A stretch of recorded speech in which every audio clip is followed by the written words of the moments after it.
umukuru w'inteko ishinga amategeko y'u Burundi arashinja umuryango w'abibumbye ko wananiwe akazi kawo ku bijyanye n'ibibazo icyo gihugu cyagiye kinyuramo. Kuva umurwi ukora werekana ibisigarira nta hantu na hamwe ndigera mbona bandika kino mu Burundi ibara ryaraguye kuko tubona ko ONU yayinaniye. Uwo ni Gérard Ndabirabe, perezida w'inteko ishinga amategeko y'u Burundi. Muri Burkina Faso abantu bitwaje intwaro bisha abaturage 20 mu midugudu 3 mu majyaruguru y'igihugu. Naho muri Leta Zunze Ubumwe za Amerika amatora ashigaje iminsi 18 ariko abaturage batangiye gutora ari benshi cyane. Aya makuru n'ayandi tubafitiye ni mukanya tugumane.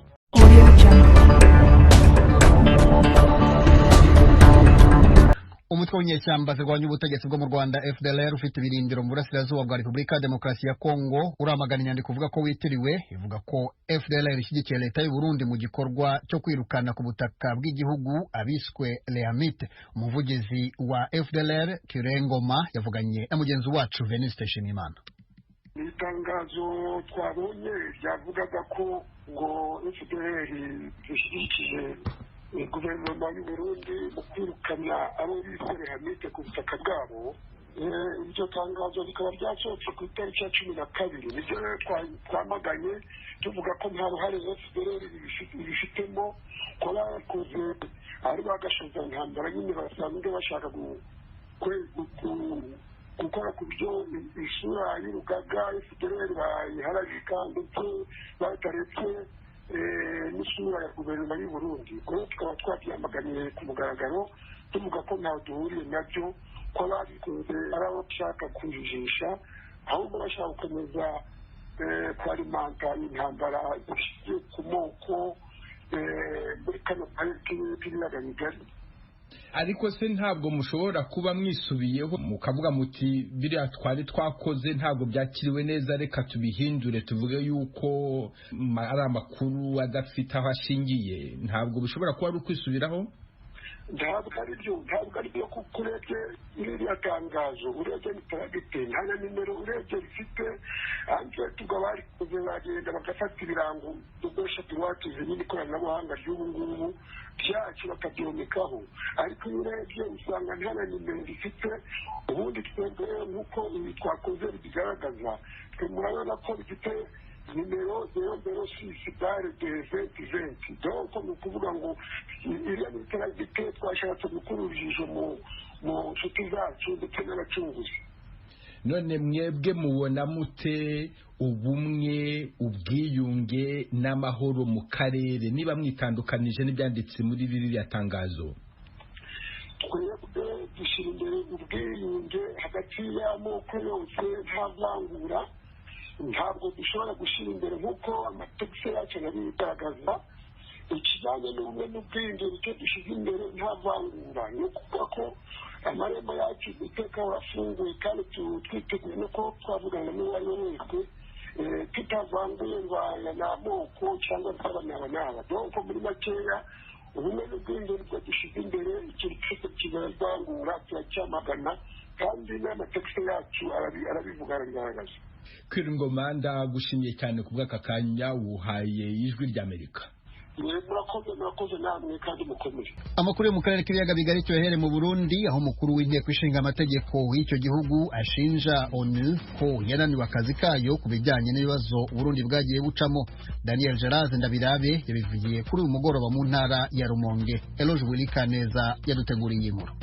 Daniel Gérard Ndabirabe yazindukiye mu ntara ya Rumonge mu mpanuka y'uburengero bw'u Burundi kwifatikanya n'umugwi Fdrl kunwanisha abarundi mu gisabisho wari watunganirije abantu baguye mu rwimo rw'igihumbi kimwe amajana 972 muri komine Rumonge aho maze 6 uzura ibisigarira byabo. Urugwimo bivugwa ko gwahitanye abahutu benshi kurusha abatutsi. Ibisigarira byagera ku gihumbi n'amajana 271 nivyo werekanye. Ndabirabe azwi cyane nk'utisigariza yo hageze ko itabantu y'u Burundi canke ba demokarasi yerekanye agashavu afite umugwi wa ONU uje rutoza ku byaha byarabaye mu Burundi kuva mu 2015 uhereye ku munyasenegale ya urongoye Dudu Dieng yamwagirije ko inyegeza inyuma y'amabanga yahawe kugira ngo akinde politiki. Daniel Gérard Ndabirabe hariho umuntu twumva reka ndamuvuge kuko yigize kirangiranwa cyane rurangiranwa, umuntu yitwa Dudu Dieng yamaharariza ku Burundi ngo agateka kazina muntu ni kubahirijwe. Mugabo ahari Dudu Dieng ngaje amagufa ari hajya kwatarigera aza kubaza ati mbega bijya byo nibiki muri kino gihe mu gihe yanka kuza kuri we bijya vuga atari ibintu by'agateka kazina muntu nibindi bintu kuko yabaye agateka kazina muntu naho aba yaranyarutse nibatubwire gusa ko bakora politike ibindi babireke agateka kazina muntu tuzokimenyera mu Burundi none ko n'indege ziza mu Burundi kandi twatwumvise ko bari hafi no kugira ngo icyo kibazo gitera inju cy'indege nonaho nta n'uribwira ngo avuga ati reka ngende mu Burundi kuraba biriya bintu n'amukuru n'amashinga amateka avuga ko abahinga bawe baterekwa kuja mu Burundi abangizwaho basigura ko ahubwo biri mu ruhusha na leta y'ico gihugu Dudu Diane mukuru wabo yahaye ikiganiro rya Amerika ku itariki ya 6 ku kwezi umunsi umugwi yarongoye wongerwa ikiringo c'umwaka n'inama ya ONU ijejwe abateka muntu ati twabisabye kuva kera ariko ntiturapfa twemerewe kujayo n'ubu tuzobandanya kubisaba kugira turabe ko twokwishikira ku rubuga tuvugane n'inzego za leta canke abandi begwa n'ico kibazo cy'onyangwa y'agateka kazina muntu yamara naho tutazokwemererwa twebwe ntiducika intege turakoresha ubuhinga bwacu tugakora amatohoza kandi ibikorwa byacu birashimwa daba twongewe n'ikiringo inshuro zine zose kugira twongereze inguvu ukurindira ko bemererwa gushika ku rubuga Bwana Ndabirabe yagiriza ishyirahamwe mpuzamakungu niko ryananiwe ku vyerekeye ibibazo vyo muri kahise mu Burundi kuva umurwi ukora werekana ibisigarira nta hantu na hamwe ndigera mbona bandika ati no mu Burundi erega ibara ryaraguye kuko tubona ko ONU yayinaniye n'ukugira ngo ushike hano irabe ntabyo bafise rero batwigisha mbe mu 72 agateka kazina muntu nikavugwa oni siho yari iri cyangwa ni yari bwabeho arya magufa bijya bisigarira biturega none twebwe abarundi ni twebwe twenyene tubibona ko batubwira ko ari amasatelite hejuru ivyuma bibona kure cyane kugeza no ku santimetero 50 none harya nta nigufa rya santimetero 50 ririmo ico twumva ngo ni ugufatira ibihano Burundi ngo kubera agateka kazina muntu nimba agateka kazina muntu uno musi kavugwa ariko data gasigaye umengo niko gategeka ibihugu bya Afrika n'ibihugu kumbure bidapanze nkuko banyene gupanga ibihugu babishaka none ari amagufa yarayinka cyangwa yarayimpene naho yoba yinka cyangwa yimpene hari ivyuma ngo bizi kuyapima mu gutohoza ku Burundi washinzwe mu 2016 ukaba uherutse kongerwa ikindi kiringo c'umwaka ku nshuro ya 4 wemeza ko ubugiye gukorana n'ibindi bisata mpuzamakungu by'itagateka kakiremwa muntu hamwe na sentare mpuzamakungu mana vya CPI nayo nyene yatanguje amatohoza ku Burundi nyezina haraheze imyaka 2 naho ico gihugu cabaye icambere cayisokoyemwo mu mpera z'ukwicumi 2017 kubera amatohoza yibanze yari yuguruye eroje wikaneza ijuru rya Amerika turacyari mu Burundi icyo gihugu giherutse kuburira ibihugu byagifatiye ibihano ko biramutse bidakuweho Burundi nabwo bushobora gufatira ibyo bihugu n'imiryango ibihano ibi byatangajwe na Minisitiri w'Ububanyi n'Amahanga mu kiganiro n'abahagarariye ibihugu byabo mu Burundi amwe mu mashyirahamwe n'amashyaka avuga ko icyo ari icyemezo kigaragaza ubwigenge bw'igihugu no kutavogerwa ariko abandi bagasanga bisa nk'imikino kuko igihugu gitunzwa hanini n'imfashanyo ziva mu bihugu n'imiryango mpuzamahanga umunyamakuru w'ijwi ry'Amerika Eloge Wilikaneza yadukoreye ubucukumbuzi kuri iki kibazo mu rwego rw'umushikiranganji w'imigenderanire y'Uburundi n'ayandi makungu niho yabitangaza Albert Shingiro yari yakoranije abaseruka ibihugu byabo mu Burundi mu bintu nyamukuru yabibukije ni uko amashyirahamwe mpuzamakungu canke yegukira ibihugu baserukira ategerezwa kwisunga imigambi y'iterambere leta yashize imbere mu byo ateganya kurangurira abarundi yanamenyesheje nk'uko shebuja yabwiye izindi ndongozi z'isi mu bikorwa by'inama ya 75 by'ibihugu bigize ONU byabereye ku buhinga bwa none ko bitakiri ngombwa ko Burundi bugumizwa ku rutonde rw'ibihugu bisuzumwa n'akanama ka ONU kajejwe amahoro n'umutekano ariko kandi kabaye n'akaryo ko kubabwira atarya umunwa ko Burundi bushobora gusubiza mu ndumane ibihugu byafatiye ibihano nabwiye yuko Burundi mu gihe bihano vyoguma bibandanya ko dushobora natwe nk'igihugu ciyemera kandi cigenga dushobora kwasubiza mu ndumane hari ivyo bita mu gifaransa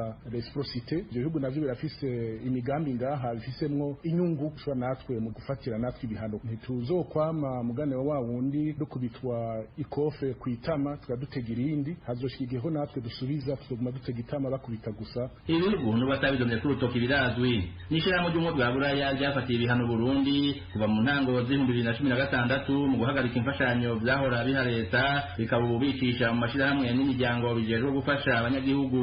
Uwo muryango ugizwe n'ibihugu 27 co kimwe na Leta Zunze Ubumwe za Amerika kandi vyafatiye ibihano bamwe mu bategetsi bikekwa ko ivyaha vyo guhohotera kiremwa muntu, guhungabanya demokarasi, ubwicanyi n'ibindi bari mu mushikiranganji wa mbere Alain Guillaume Bunyoni na Gervain Dirakobuca yamusimbuye mu kibanza c'umushikiranganji w'umutekano akongera akagurirwa iterambere rusangi n'intwaro yo hagati. Ndega none ibihugu hari inyungu byari bifise mu Burundi zishobora gufatwa bugwati canke zigafatirwa ibihano. Ibihugu vya buraya bigifise inyungu mu Burundi twohera ku Bufaransa. Ishirahamwe Sogea Satome ridu cane mu kubaka ibikorwa remezo rya sosiyete y'Abafaransa Benshi, ariko naryo ubu nta masoko menshi rifise muri ico gihugu ca Afrika y'ubuseruko gishima gukorana n'amasosiyete y'Abashinwa kurusha.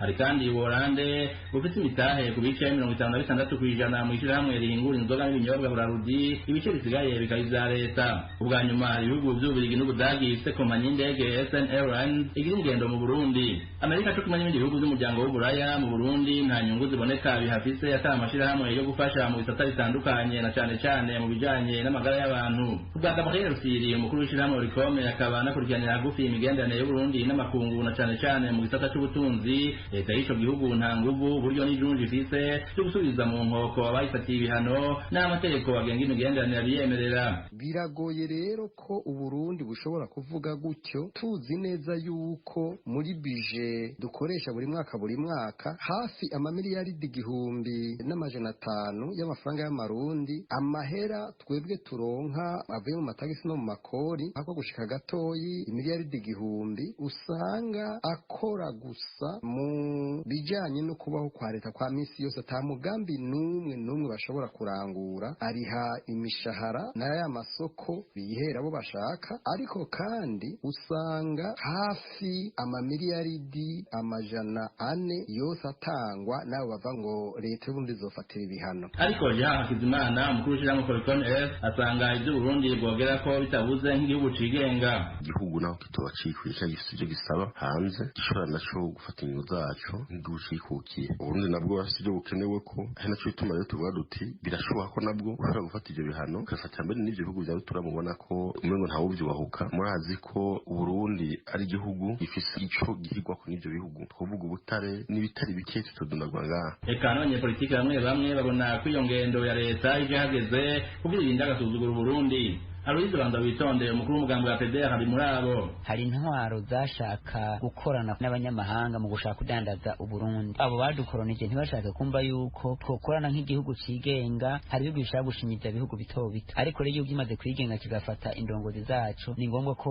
ibindi bihugu byose bimve ko bingana mu butandukane bwabyo. Na Olivier Nkengurutse umunyamabanga mukuru w'umugambi wa Iprona niko bibona, gusa yemeza ko abategetsi uhereye ku mukuru w'igihugu babwirizwa gufatira akarorero kuri Rubirwa Gasore yarondeye ukwikukira ku Burundi kugira ngo biyunge n'amakungu. Agaseseshwa rumuri murabona yuko imigenderanire yahagaze guhera mu 2015 yarabonye ko yavuye kuko Uburundi baba bavuga bati ubwigenge bw'igihugu ntibutose kare. Kuri w'igihugu atari igihugu no Musa akafatiraho Rwagasare yavuze twubahane dufashanye umugabo atawugendera ku wundi. Rushira ngo yo bikoma hanura ko kwihutirwa ibikorwa byo ku igihugu mu bukene aho kumenyana n'amakungu. Umwe bwa buraya bwahagaritse imigenderanire na leta y'u Burundi mu ntango z'umwaka wa 2016 buyagiriza guhonyanga agateka na muntu no kwanka kuvugana n'abatavuga rumwe nayo. Amakuru y'Amerika yaronse nuko kwa 19 ukwezi hatekanijwe inama hagati ya leta y'u Burundi n'umwe bwa buraya kugira barabire hamwe uko ibihano byafatiwe ico gihugu cyo mu buseruko bwa Afrika byovanwaho. Eroje buri kaneza kuri hirya no hino tubehere muri Libya aho ishami ry'umuryango w'abibumbye ryita ku mpunzi ryasubukuye ibikorwa byaryo byo gukura muri icyo gihugu abimukira n'impunzi bari mu kaga nyuma y'amezi 7 byari bimaze byarahagaze kubera icyorezo cya virusi ya corona. Thomas Kamilindi niwe wabiduteguriye. Libya imaze igihe kirekire ari inzira y'abajya gushaka amaronko ku mugabane w'Uburayi. Bagenda badafite ibyangombwa, akenshi na kenshi bagafungwa kandi bagahohoterwa aho muri Libya. HCR yakuyeyo 153 barimo abana 15 batarageza ku myaka 18 y'amavuko, bamwe ndetse batatanye n'ababyeyi babo. Yabatwaye mu ndege ibajyana mu kigo cyayo cy'inzibacyuho kiri mu gihugu cya Niger mbere yo kubashakira ibihugu byakwemera kubaha ubuhungiro. Bakomoka muri za Eritrea, Somalia na Sudani y'Epfo nk'uko HCR ibisobanura. mbere yo kubakura muri Libya yabanje kubapima COVID-19 isanga bose ari bazima, ariko bageze muri Niger leta y'iki gihugu yabaye ibashyize mu kato k'iminsi 14. Nibayirangiza bazongera babapime. HCR ivuga ko hafi ya bose 97% bigeze gufungirwa amaherere muri Libya, bamwe mu gihe kirenze imyaka 2 mu buryo bw'agashinyaguro nko muri za gereza za Tajura, Zintan na Trik al-Sika. Barekuwe ari HCR ibatakambiye. Imiryango y'ubutabazi ikeka ko abandi bimukira n'impunzi barenga 3,400 bakiri mu mabohero ya Libya kandi ko bashobora guhohoterwa bikomeye. Muri uyu mwaka HCR imaze gukura muri Libya abimukira 501, barimo rero bariya 153. 221 imaze kubabonera ubuhungiro mu bihugu bitandukanye by'umugabane w'Uburayi. Naho abo yakiriye bose hamwe bayisaba ubuhungiro muri Libya bararenga 45,600. Urakoze Toma. Muri Leta Zunze Ubumwe za Amerika amatora ashigaje iminsi 18, ariko abaturage batangiye gutora ari benshi cyane bitarabaho mu mateka. Tariki nyirizina y'itora ntiragera nk'uko amategeko abyemera. Thomas Kamilindi, ibyo bintu byifashe bite? Leta 43 kuri 50 zigize igihugu n'umurwa mukuru wacyo Washington DC zashyizeho amategeko yemerera abaturage bazo gutangira gutora hakiri kare cyane iminsi mbere y'itariki ya 3 y'ukwa 11 gutaha. Ikigo cy'ubushakashatsi mu by'amatora cyitwa Elect Project cya kaminuza ya Florida mu majyepfo ya Leta Zunze Ubumwe za Amerika kiratangaza ko abaturage miliyoni 18 aribo bamaze gutora kugera uyu munsi bakoresheje impapuro zinyuze mu iposta cyangwa se bigiriye ubwabo ku biro by'amatora. Iyi mibare kandi ntirimo iyo muri leta 8 zitaratangaza iyazo. Ikigo Elect Project gisanga baruta inshuro 10 abaturage batoye imbere y'itariki y'itora mu mwaka w'2016. Cyemeza ko ari ubwa mbere bibayeho mu mateka. Mu kiganiro yagiranye n'ikigo ntaramakuru AP cyo muri Leta Zunze Ubumwe za Amerika, Professor Michael McDonald uyobora Elect Project ndetse yiyamiriye ati "It's crazy", ni nko kuvuga ngo ni igitangaza ndabarahiye. Kuri we aya matora yo muri uyu mwaka ashobora kuzitabirwa n'abaturage benshi cyane kurusha andi yose yayabanjirije. Nubwo ari uko bimeze bwose, ariko abaturage bashobora gutora benshi cyane ba Leta Zunze Ubumwe za Amerika 85% bavuga ko igihugu cyabo cyacitsemo ibice cyane mu birebana n'indangagaciro zacyo. Bikubiye mu cyegeranyo cy'ikigo ntaramakuru AP gifatanyije n'ikigo cy'ubushakashatsi gikomeye cyitwa Center for Public Affairs Research cya kaminuza ya Chicago muri leta ya Illinois mu burengerazuba bwo hagati bwa Leta Zunze Ubumwe za Amerika. Iki cyegeranyo kigaragaza ko abaturage 15% bonyine gusa aribo bemera ko demokarasi ikora neza mu gihugu cyabo cya Leta Zunze Ubumwe za Amerika. Thomas Kamilindi, turacyari kumwe. Noneho tuve muri Amerika tuje muri Afrika. Muri Burkina Faso abantu bitwaje intwaro bishe abaturage 20 mu midugudu 3 mu majyaruguru y'igihugu. Guverinoma ikeka ko imitwe y'intagondwa yabikoze. Thomas Kamilindi, urakomeza. Ibitero byabaye mu midugudu ya Demniol, Bombofa na Petegerse mu ntara ya Seno nk'uko Minisitiri w'itumanaho wa Burkina Faso abitangaza. Nubwo leta yemeza ko abishwe ari 20, abaturage bo babwiye ibigo ntaramakuru bitandukanye ko mu by'ukuri abaturage bishwe ari 24. Abakomeretse n'abazimiye bo ntibaramenyekana. Ibi bitero bibaye nyuma y'iminsi 10 abandi bantu 25 bishwe muri Burkina Faso mu gitero kibasiye imodoka zari zitwaye abakuwe mu byabo barimo basubira iwabo. Abaturage amagana bamaze kwicwa muri iyi myaka 5 ishize muri Burkina Faso, abandi bagera kuri miliyoni bahunze ingo zabo kubera intambara z'amoko, amadini n'intagondwa. Naho umuryango w'abibumbye uvuga ko kuva mu mwaka ushize abaturage bagera ku 4,000 bamaze kwicwa mu ntambara z'intagondwa muri Burkina Faso, Mali na Niger, ibihugu 3 by'akarere ka Sahel bituranye. Amakuru avugwa hirya no hino ku isi tuyasoreze nanone hano muri Leta Zunze Ubumwe za Amerika, aho wahoze ari minisitiri w'ingabo z'igihugu cya Mexique General Salvador Zepeda yatawe muri yombi ahanyine muri Leta Zunze Ubumwe za Amerika, arakekwaho ibyaha byo gucuruza ibiyobyabwenge n'iyezandonke y'imari ibikomokaho. Thomas Kamilindi. General Salvador Zepeda w'imyaka 72 y'amavuko yabaye minisitiri ukomeye w'ingabo za Mexique imyaka 6 ku butegetsi bwa President Enrique Pena Nieto kuva mu 2012 kugera mu 2018.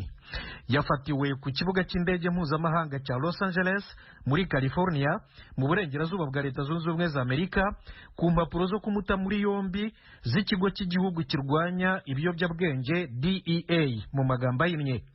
Abantu benshi bari muri guverinoma ya President Enrique Pena Nieto n'abandi bakomeye bo mu ishyaka rye bakekwaho n'ubutabera ibyaha bya ruswa byo mu rwego rwo hejuru.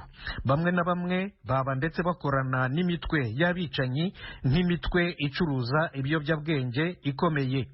Uretse General Salvador Zepeda, undi mugabo witwa Genero Garcia Luna w'imyaka 52 y'amavuko wabaye minisitiri w'umutekano wa Mexique kuva mu 2006 kugera mu 2012 afungiye i New York mu burasirazuba bwa Leta Zunze Ubumwe za Amerika kuva mu 2019.